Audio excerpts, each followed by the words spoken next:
बिहार के लोगों को यदि कहा जाए तो गाली सूचक शब्द ही इस्तेमाल किया है, इस पे आपका क्या कहना है सर? देखिए, दयानिधि मारन जी ने बोला है कि बिहार और यूपी के लोग जो आते हैं वो टॉयलेट साफ करते हैं।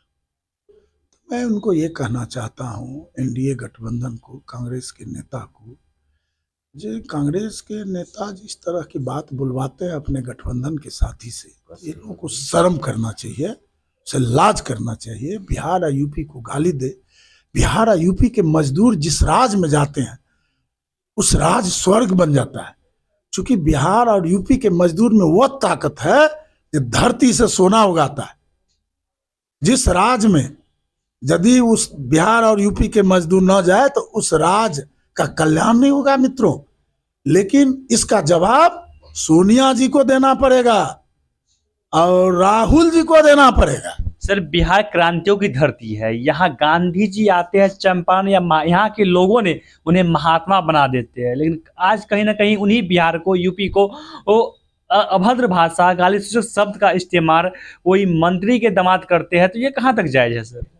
देखिए, ये मुट्ठी भर लोग इस तरह के भाषा निकालते हैं और इसका जवाब जनता देगी। जहां तक बिहार की बात, तो बिहार विश्व में प्रसिद्ध है। ये ज्ञान की स्थली है। भगवान बुद्ध को यही ज्ञान मिला है। जनक जननी सीता का जन्म स्थान यही है।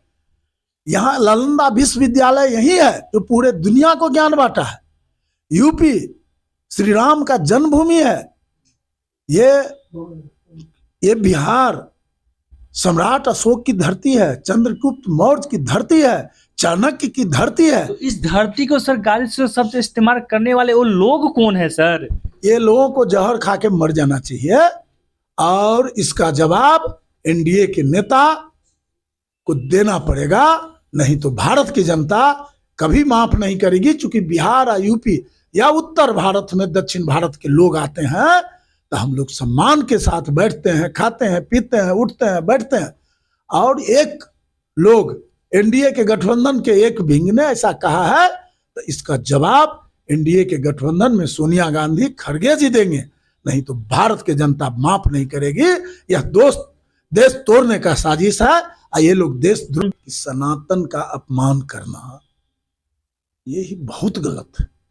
क्योंकि क्या है ना, इस देश भारत देश यह कई फूलों का बगीचा है। यहाँ सभी धर्मों के लोगों को सम्मान होता है। आप जिस धर्म को मानते हो हमको उस पर कुछ नहीं करना है, लेकिन भारत में क्या हिंदू, क्या सिख, क्या ईसाई, क्या इस्लाम, सभी का सम्मान होता है मित्रों। और किसी के धर्म पर कोई कटाक्ष करने का किसी को अधिकार नहीं है। यदि किसी धर्म को आप गाली देते हैं, किसी को अपमान करते हैं, तो इस आप पर देशद्रोह का मुकदमा चलेगा और आपको जेल में बंद कर दिया जाएगा। चूंकि देश तोड़ने का अधिकार किसी को नहीं है। भारत एक ऐसा देश है जहां सभी धर्म, सभी वर्ग, सभी जाति के लोग, एक बगीचा में एक फूल अच्छे नहीं लगते, अनेकों फूल अच्छे लगते हैं तब बगीचा बनते हैं। आज दुनिया में भारत इसलिए सम्मानित है कि यहाँ सभी धर्म, सभी वर्ग, सभी जाति के लोग एक साथ मिल बैठ करके देश का विकास, लोगों का सम्मान चाहते हैं। सभी एक दूसरे को, सभी धर्म का इज्जत करते हैं। क्या कल ईसा मसीह का जन्मदिन था? क्या सारे लोग सम्मान नहीं किया? क्या कल ईद होता है तो उसको सम्मान नहीं करता? कल भगवान श्री राम का जयंती मनाया जाएगा अयोध्या में, जनवरी में उद्घाटन है। क्या सभी पॉलिटिक्सबाजी चालू हो गया है सर? कहीं ना कहीं कह रहे हैं लोग 24 के लोकसभा चुनाव को देखते हुए राम जन्मभूमि के 22 तारीख के लोग जो न्योता दे रहे हैं अलग अलग जगह पे, उस दिन ही क्यों दे रहे हैं? चुनाव को देखते हुए ऐसा कर रहे हैं। देखिए, राम जन्मभूमि मामला 500 साल का इतिहास है मित्रों, एक दिन का इतिहास नहीं है।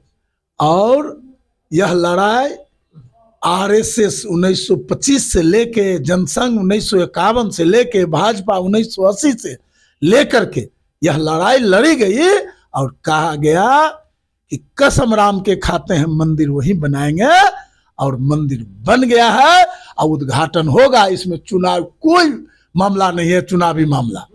चलिए, एक सवाल और है सर, एमके स्टालिन के बेटे या दामाद, क्या उनको लाइसेंस मिल गया है इस तरह के शब्द चयन करने का?